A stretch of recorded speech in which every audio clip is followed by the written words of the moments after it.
ఉపాధి కోసం గల్ఫ్ పట్టినటువంటి వ్యక్తులు అనుకోకుండా అక్కడ జరిగినటువంటి ఒక హత్య కేసులో నేరం మోపబడి 18 ఏళ్ళు జైలు జీవితాన్ని అనుభవించారు. అయితే మరో 6-7 సంవత్సరాలు జైలు జీవితం ఉన్నప్పటికీ కూడా ఇక్కడి స్థానిక నేతల అదేవిధంగా ప్రముఖ నేత కారణంగా కూడా వాళ్ళు ప్రమేయం వల్ల కూడా మళ్ళీ అక్కడ జైలు నుంచి బయటకు వచ్చి తిరిగి స్వదేశానికి చేరుకున్నటువంటి పరిస్థితి మనకి ఇక్కడ సిరిసిల్ల జిల్లాలో ఉంది. సిరిసిల్ల జిల్లాలో పెద్దూరు గ్రామానికి చెందినటువంటి మల్లేశం రవిలు కూడా ఏదైతే ఉపాధి కోసం గల్ఫ్కి వెళ్ళారు, అయితే అక్కడ ఒక వాచ్మెన్ హత్య సంబంధించినటువంటి కేసులో నేరం వీరిపై మోపబడ్డది. సో వీరితో పాటుగా ఉమ్మడి కరీంనగర్ జిల్లాటువంటి మరో 4 కూడా ఇదే కేసులో అక్కడ జైలు జీవితాన్ని అనుభవించారు. అయితే 18 ఏళ్ల పాటు జైల్లో ఉన్నటువంటి వీరి విడుదల కోసం ఇక్కడ అప్పటి మంత్రి ప్రస్తుత సిరిసిల్ల ఎమ్మెల్యే కేటీఆర్ తీవ్ర ప్రయత్నాలు చేయడం జరిగింది. ప్రస్తుతం వాళ్ళు గల్ఫ్ నుంచి ఇక్కడ రావడం, దుబాయ్ నుంచి బయటకు రావడం జరిగింది. ప్రస్తుతం వారి ఇక్కడ చేరడంతో వారి కుటుంబాల్లో ఆనందం నెలకొంది. సో వారి మాటలను తెలుసుకుందాం. అసలు ఈ నేరం వారిపైన ఎందుకు మోపబడ్డది, ఆ తర్వాత జైలు జీవితం అక్కడ ఎలా ఉంది, ఇప్పుడు ఇక్కడికి వచ్చిన తర్వాత వారి ఆనందం ఏంటనే వాళ్ళ మాటలు తెలుసుకుందాం. మీరు చెప్పండి, అసలు ఈ కేసు ఏంటి, అసలు ఆ నేరం మీ మీద ఎందుకు మోపబడింది, అసలు దానికి సంబంధించిన పూర్వపరాలు చెప్పండి. సార్, ఆ సంబంధించిన కేసులు మాకు ఏం సంబంధం లేదు. ఆ కేసు మేము కావాలని వాళ్ళు పాకిస్తాన్ వాళ్ళు మమ్మల్ని పసంద్ చిన్నారు. వాళ్ళు కంపెనీ వీసాలు ఉన్నాయి, కంపెనీ వాళ్ళకి సపోర్ట్ ఇచ్చింది. మాకు కలివెళ్ళి మా దగ్గర ఏం లేదు. మేము కలివెళ్ళి పెట్టి మాకు 10 సంవత్సరాలు ఇచ్చారు. ఫస్ట్ వాళ్ళు లాయర్ని పెట్టుకొని వాళ్ళకు సేమ్ ఇచ్చారు. మాకు 15 సంవత్సరాలు ఎక్స్ట్రా పెంచినారు. అది వేరే గవర్నమెంట్ తరఫున మాకు 20 సంవత్సరాలు సెంటెన్స్ ఇచ్చినారు. మొత్తం 20 సెంటెన్స్ కేటీఆర్ సార్ తరఫున మాకు ఇదంతా తెలిసి KTR sir, Narayana sir, Bhima Reddy, Nagabhushan sir, వీళ్ళందరూ మన ఈ బాలు వీళ్ళందరూ కలిసి మాకు కేసు ముందుకు నడిపించి కేటీఆర్ సార్ ముందుకు వచ్చి మమ్మల్ని తీసుకొచ్చిన ప్రయత్నం చేసి బాగా కోచింగ్ చేసినారు. మా అన్న ఉన్నాడు, బాగా కోచింగ్ చేసి ఎవరు పడితే వారికి ఫోన్ చేసి మాట్లాడు అన్ని చేసింది. మా అన్న బాగా నడిపించింది కేసు. వాళ్ళకి ఎవరు పడితే ఫోన్ ఎప్పుడు పడితే అప్పుడు ఫోన్ చేసుకుంటా మాట్లాడి కేసు నడిపించింది. ఓకే, మీరు చెప్పండి, అప్పుడు ఏదైతే 2006 జరిగినటువంటి సంఘటన, ఆ రోజు నేపాల్ చెందినటువంటి వాచ్మెన్ బహదూర్ హత్య జరిగిందో ఆ రోజు అసలు ఏం జరిగింది, అది మీరు అప్పుడు ఎక్కడ ఉండడం జరిగింది, ఓవరాల్ గా ఆ కేసు సంబంధించినటువంటి ఆ రోజు జరిగినటువంటి సంఘటనకు వివరాలు చెప్పండి. సార్, అక్కడ మేము నైట్ డ్యూటీ చేసినాం సార్. అక్కడ నైట్ డ్యూటీ అంటే పాకిస్తాన్ వాళ్ళు అక్కడ పనిచేసే వాళ్ళు కూడా, మేము కూడా అక్కడ పనిచేసే వాళ్ళమే. అక్కడ నాతూరు నైట్ డ్యూటీ అతనిది కూడా, మాది కూడా నైట్ డ్యూటీ సార్. పాకిస్తాన్లో ఒక సైడ్లో మేము ఒక సైడ్లో అంటే కలిసి మిక్స్ చేస్తాం అక్కడ. ఆ మిక్సర్ వాళ్ళ పాకిస్తాన్ వాళ్ళకి ఏం జరిగిందో మాకు తెలియదు సార్. అప్పుడు మాకు హిందీ రాదు సార్, భాష రాదు, తెలుగు తప్ప మాకు ఏం రాదు అక్కడ. అప్పుడు మనకు పోయింది కొత్తగా మన భాష రాక. అప్పుడు ఆ తర్వాత మాకు గంట సేపు తర్వాత ఇక్కడ మనిషి చనిపోయిందని చెప్పి వేరే పాకిస్తాన్ అని చెప్పిండు. పాకిస్తాన్ మేము చర్యగా తీసుకోలేదు. ఈ మనిషి చచ్చిపోతే మనకేమో అంత మన ఇండియాలాగా ఫీలింగ్ అయిపోయినాం అన్నట్టు, ఇండియాలాగా పోయింది అన్నమాట. మాకు చేసిన వాళ్ళు పట్టుకుంటే చేయని వాళ్ళు ఎందుకు పట్టుకుంటా అని చెప్పి అట్లా మాకు జోడిని అట్లా పోయింది అనమాట. 2 రోజుల తర్వాత ఫోన్ చేసి, మీరు లేబర్ పని చేస్తారా, మీరు కూలి పని చేస్తారా అంటే చేస్తాం సార్, పలానా అడ్డ మీదకి రాని మేము తీసుకుపోతే బండి అంటే అప్పుడు పోతే అక్కడికి తీసుకుపోయి ఫోన్ చేసి పిలిపించి ఫస్ట్ మా తమ్మిని అరెస్ట్ చేశారు అక్కడ. తర్వాత నన్ను అరెస్ట్ చేశారు. అక్కడ తీసి జైలు వేసారు. అందరూ ఒకళ్ళని తర్వాత ఒకరిని 5 పట్టేశారు, 6 పట్టేశారు. వాళ్ళు 6 పట్టేసి అప్పుడు అంత పోలీస్ స్టేషన్లో వేసి, అప్పుడు మీకు మీద మర్డర్ కేసు రుజువు అయింది, ఆ మర్డర్ మీరు చేసిరా, మీరు చేయలేదా సార్, మేము మర్డర్ చేయలేదు సార్, మాకు తెలియదా అని అప్పుడు ట్రాన్స్లేషన్ మనిషిని తెలుగు మనిషిని తీసుకొచ్చి చేశారు. చేసినప్పుడు అతడు అరబ్బీ వస్తుంది, తెలుగు ఆయనకు వాళ్ళకు సపోర్ట్ అన్నమాట. కానీ మేము చెప్పింది ఒక తిరిగి, అతను చెప్పింది ఒక తిరిగి ఉంటుంది అక్కడ ప్రశంసిస్తానికి అన్నమాట. అప్పుడు ఓకే కలాస్ అయిపోయింది మీ కేసు, అప్పుడు మీరు సంతకం పెట్టుండి అని అంటే, సార్ సంతకం పెడితే కేసు రుజువు అయితే అని నాకు తెలుసు. ఆ మెడ మీద చేసి ఫింగర్ ప్రింట్ పెట్టించి అప్పుడు కేసు రుజువు చేసారు వాళ్ళు, ఎఫ్ఐఆర్ పనిచేసారు వాళ్ళు. అప్పుడు సంవత్సరం తర్వాత మాకు కోర్టు పిలిచారు వాళ్ళు. అంటే మీరు జైలు వెళ్ళిన తర్వాత బయటకు వచ్చేటప్పుడు చేసిన ప్రయత్నాలు ఏంటి, ఆ తర్వాత ఎవరి ద్వారా ప్రయత్నాలు చేయడం జరిగింది, ఎలాంటి ప్రయత్నాలు మీరు చేయడం జరిగింది? బయటకు ఇక్కడికి వస్తున్నాయి, ప్రయత్నానికి వస్తున్నాను నేను. అప్పుడు 10 సంవత్సరాలు తర్వాత అప్పీల్ చేసుకుంటే 20 సంవత్సరాలు, గవర్నమెంట్ మళ్ళీ అప్పీల్ చేసి 15 సంవత్సరాలు పెంచింది, 10 సంవత్సరాలు 20 సంవత్సరాలు. అప్పుడు 2013లో అప్పుడు నారాయణ స్వామి, భీమారెడ్డి, బాలు, సిరిసిల్ల నాగభూషణం, అనురాధ, మన జువాడి శ్రీనివాసరావు, కరీంనగర్, వీళ్ళంతా ముందుకు అప్పుడు సహాయం చేసిరు సార్ నాకు. వాళ్ళు తర్వాత ఫస్ట్ ఎమ్మెల్యే గెలిచినప్పుడు కేటీఆర్ సారు సిరిసిల్లలో అప్పుడు నాకు న్యూస్ పేపర్లో చూసి చదివి అప్పుడు ఆ సార్ తోటి తెలుసుకున్న. సార్ అయితే తెలంగాణ మనిషే కదా, ఎమ్మెల్యే కదా, మరి ఇక్కడ సాయం చేయకపోవడని అప్పుడు నేను పేపర్లో బాగా చదివిన సార్. అది కేసీఆర్ గురించి బాగా పేపర్లో చదివిన సార్ అని. అప్పుడు సార్ ఇక పేపర్లో వస్తున్నాయి కానీ నాగభూషణ సార్ బాగా వేస్తుంది ఇక్కడ ఈనాడు పేపర్లో. ఆ ఈనాడు పేపర్లో చూసి అప్పుడు కేటీఆర్ సారు 2013 మే నెల 18వ తారీఖు నాడు మా ఫ్యామిలీ పిలిచి నేపాల్కి 15 లక్షల రూపాయలు నష్టపరిహారం కట్టిస్తాను, అలా తీసుకొస్తా బాధిస్తాను చెప్పు సార్. అప్పుడు అక్కడ మాట ఇచ్చింది మా భార్యలకు. అప్పుడు నేను న్యూస్ పేపర్ నాకు డైలీ దొరుకుతుంది అక్కడ న్యూస్ పేపర్ నేను తెప్పించుకుంటాను అనమాట. ఇండియా నుంచి, హైదరాబాద్ నుంచి వస్తారు.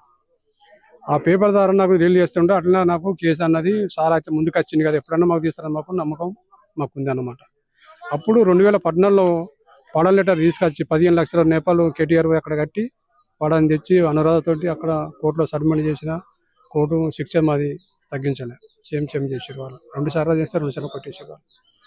మళ్ళీ 15 సంవత్సరాలకు నేను అప్లికేషన్ పెట్టుకుంటే అప్పుడు ఫస్ట్ కోర్టు కొట్టేసారు వాళ్ళు. 15, 16, 17, 18 దాకా వాళ్ళు కేసు కొట్టేసిన మీద ఉన్నారు. ఇంకా 18 సంవత్సరాలు అంటే మాది జీవితం ఖరాబ్ అయిపోయింది, మాకేం ఆశ లేదని మేము అనుకుంటే 2022లో మన సిటీబాబు సారు, శ్రీనివాస్ సారు అక్కడ దుబాయ్కి వచ్చారు వాళ్ళు. మా ఫ్యామిలీకి పాస్పోర్ట్ తీపిచ్చి వాళ్ళ ఫ్యామిలీ కల్పిస్తాం దుబాయ్ జైల్లో, అక్కడ గవర్నమెంట్ సైట్ కోర్టులో మాట్లాడిపిస్తామని వాళ్ళ సార్లు ఫస్ట్ వచ్చారు అక్కడికి. అక్కడ దుబాయ్ గవర్నమెంట్ పర్మిషన్ ఇవ్వలేదు సార్. అక్కడ మేము కూడా కోచింగ్ చేసిన సార్, మాకు అర్ధగంట సార్, ఒక 5 నిమిషాలు మా ఫ్యామిలీ వస్తుంది, మాకు మా మంత్రి వస్తుంది అక్కడికి, మేము మాట్లాడుకున్నాం సార్ అంటే, లేదు మీరు స్కైప్లో మాట్లాడుకోండి, స్కైప్ మొబైల్ సేమ్ సార్, వాళ్ళు ఇంత దేశం వచ్చినప్పుడు స్కైప్లో ఏం లాభం ఉంటుంది సార్, మాకు ఫైదా లేదు అంటే, లేదు క్యాన్సిల్ చేసి. అప్పుడు మళ్ళీ 2023లో సెప్టెంబర్ 4వ తారీఖు కేటీఆర్ దుబాయ్కి వచ్చింది.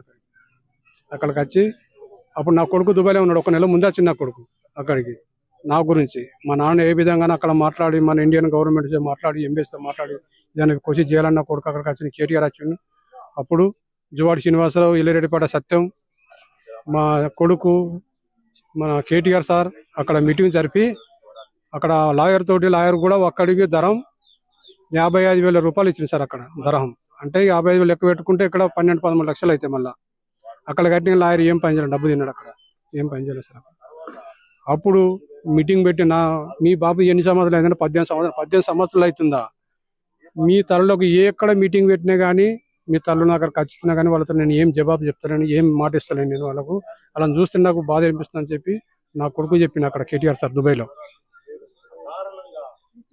అక్కడ చెప్పినాక నువ్వు ఏం టెన్షన్ పెట్టుకోకు, నేను చేసే పత్రం నేను చేస్తున్నా అని చెప్పి అప్పుడు మన ఇండియన్ గవర్నమెంట్ ఎంబీఎస్ ద్వారా నా పెద్ద ఎంబీఎస్ అని పిలిపించి అక్కడికి అక్కడ ఒకటి మన పాడల్ లెటర్ తీసి లెటర్ రాసి వీళ్ళు ఇచ్చిన, వీళ్ళు నా మనసులు తెలంగాణ వాసులు, వీళ్ళని బయటలో తీయాలని చెప్పి కేటీఆర్ సార్ బాగా చర్య తీసుకున్నా. అక్కడ మీటింగ్ చేసిండు. అక్కడ మీటింగ్ చేస్తే అప్పుడు ఆ సార్ అప్లికేషన్ పేపరు, మన ఎంబీఎస్ లెటర్, మా 5గురు పేర్లు పెట్టి వాళ్ళు అప్పుడు గవర్నమెంట్ మన ఇండియా తరఫున పంపించారు. అక్కడ కేటీఆర్ చేసిన సహాయం ఇది. కేటీఆర్ రాకపోతే సార్ మన ఇండియన్ గవర్నమెంట్ ఎంబీఎస్సీ పేపర్ రాయి కదా. అక్కడ నేను 15 సంవత్సరాలు గవర్నమెంట్ గారు తిరిగిన, వాళ్ళు రాయలేదు లెటర్. కేసీఆర్ వస్తేనే ఆ లెటర్ రాసేసారు. అది ఆ లెటర్ విధంగా కోర్టులోకి పోయి జనవరి 2024 జనవరి 15వ తారీఖు నాడు మా కోర్టు డేట్ ఇచ్చారు వాళ్ళు. మాకు తెలియదు సార్, ఈ కేసీఆర్ వదిలిపెట్టారు మమ్మల్ని, ఎట్లా మా జీవితం ఖరాబ్ అని మేము ఆలోచిస్తున్నాం.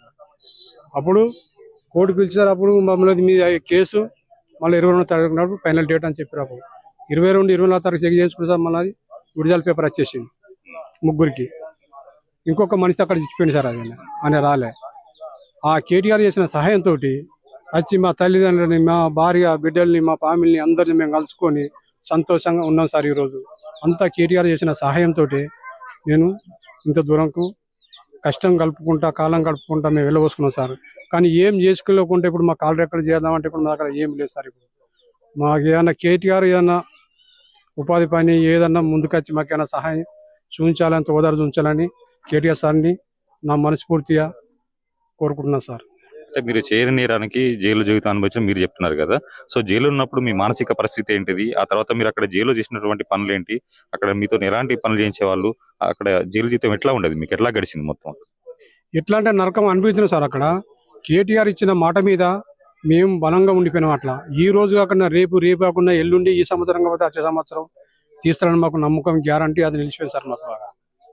అక్కడ ఎట్లా అంటే మేము ఎవరికన్నా డబ్బున్న వాళ్ళకు, అక్కడ లోకల్ వాళ్ళకు, అరబీ వాళ్ళకు బట్టలు కానీ ఏమన్నా చిన్న చిన్న పనులు చేస్తూ ఉంటే అప్పుడు వాళ్ళు 5 రూపాయలు 10 రూపాయలు ఇస్తే ఆ డబ్బు మేము జమ చేసుకొని అప్పుడు సూపర్ మార్కెట్లో అనేది మేము తెచ్చుకొని ఏమన్నా కుకింగ్ చేసుకొని తినవాళ్ళం సార్. అట్లా వాళ్ళు ఇచ్చిన ఫుడ్ తోటి మేము బతకలేము అక్కడ సార్. ఇట్లా కష్టాలు బాగుంటాయి ఆ జైల్లో. ఇంకా మన తెలంగాణ వాసులు ఎంతో మంది ఏజెంట్ దారిన పసంస్కపోయిన కూడా చాలా మంది అక్కడ ఉన్నారు జైల్లో, ఈ ఏజెంట్ దారిన. ఇక్కడ మీ పిల్లలు చిన్నగా ఉన్నప్పుడు మీరు వెళ్ళడం జరిగింది, ఆ తర్వాత అక్కడ కేసులు ఎదుర్కోవడం జరిగింది. సో ఇక్కడ మీ పిల్లలు గుర్తుకొచ్చినప్పుడు మీ పరిస్థితి అక్కడ ఎట్లా ఉంది? బాగా తక్లీఫ్ అయింది సార్. అక్కడ మాకు ఏం వీళ్ళ గురించి తెలుసుకోక మేము బాగా మా అందరం మేమే కుమిలిపోయినాం. ఏం చెప్పుకోలేక, ఎవరు చెప్పుకోలేక. ఇప్పుడు ఇక్కడ ఫోన్ చేస్తే నెలకోసారి 2 నెలలకోసారి వీళ్ళు బాగున్నాయని చెప్తారు, కానీ ఇలా తక్లీఫ్ మాకు తెలియదు. ఇప్పుడు మేమేం చూడలేము.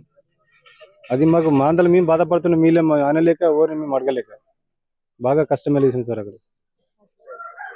ఓకే, ఇది మొత్తానికైతే జైలు జీవితం 18 ఏళ్ళు జైల్లో ఉండడంతో కూడా ఇక్కడ కుటుంబ సభ్యులకు కూడా తీవ్ర ఆందోళన ఉంది. అసలు అక్కడ ఏం జరుగుతుందో తెలియని పరిస్థితి. అటు తండ్రుల దుర్గంతో కూడా ఇక్కడ పిల్లల్లో కూడా ఒక బాధ అయితే ఉంది. అయితే వారి మాట తెలుసుకుందాం. అంటే మీరు చెప్పండి, అసలు జైల్లో ఉన్నప్పుడు ఇక్కడ మీ పరిస్థితి ఏంది? నాకు 1.5 year ఉన్నప్పుడు డాడీ ఫారెన్ వెళ్ళిండు. నాకు 5th class వరకు డాడీ అసలు జైలు పడ్డాడు అనే విషయం తెలియదు.